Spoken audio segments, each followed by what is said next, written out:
providing support for people-to-people links.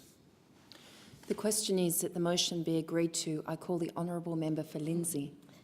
Thank you, Madam Deputy Speaker. It's fabulous to see you in your elevation to the Speaker's panel. Today I stand here as a proud advocate for my community in Western Sydney, shoulder to shoulder with my neighbour and ally, the member for Macarthur. We are proud members of Western Sydney and we are proud of the future that Western Sydney has.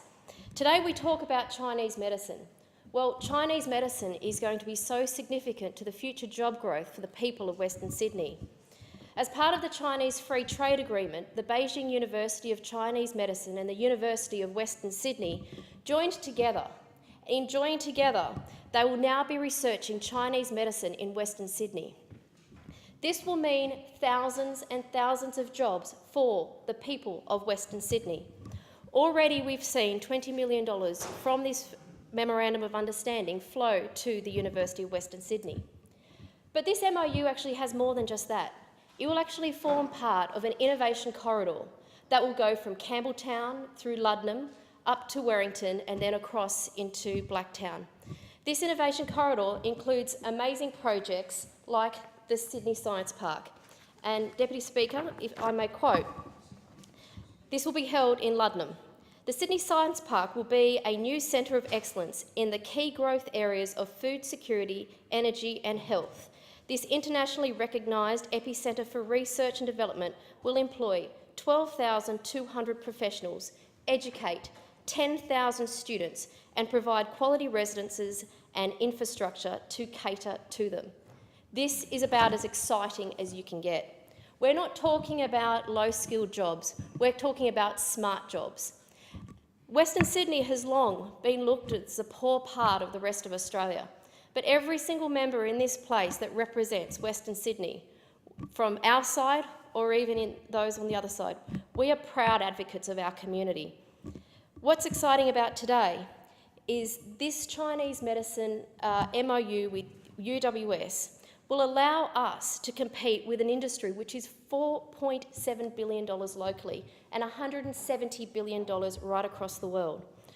What we will be able to do is to actually start an accreditation process for Chinese medicines, potentially then look at how we could provide Western manufacturing techniques to then commercialise these medicines.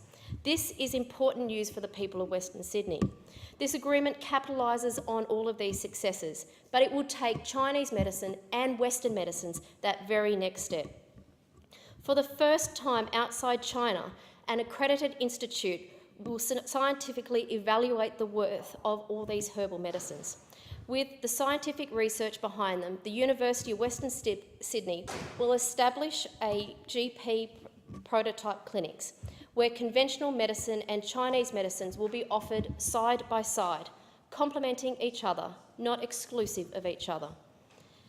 The aim is to get Chinese medicines accepted inside the local GP practice with the confidence behind them so that our local GPs know exactly what they are prescribing and they know they can trust them.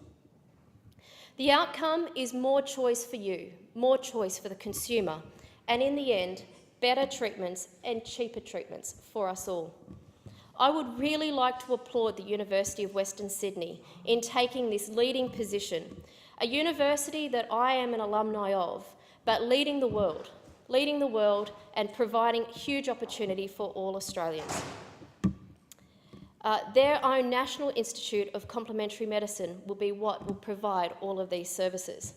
This agreement really does show that the University of Western Sydney is a dynamic, daring, smart and innovative institution, an institution that I am very proud to hold a degree from.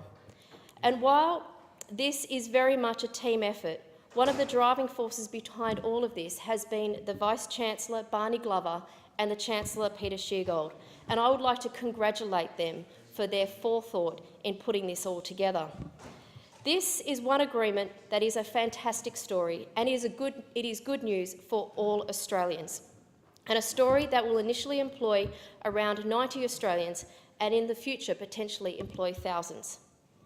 This education corridor will be fabulous for the people of Western Sydney. It'll be fabulous for all Australians, and it will allow Australians to lead the way when it comes to medical research. Thank you. The question is that the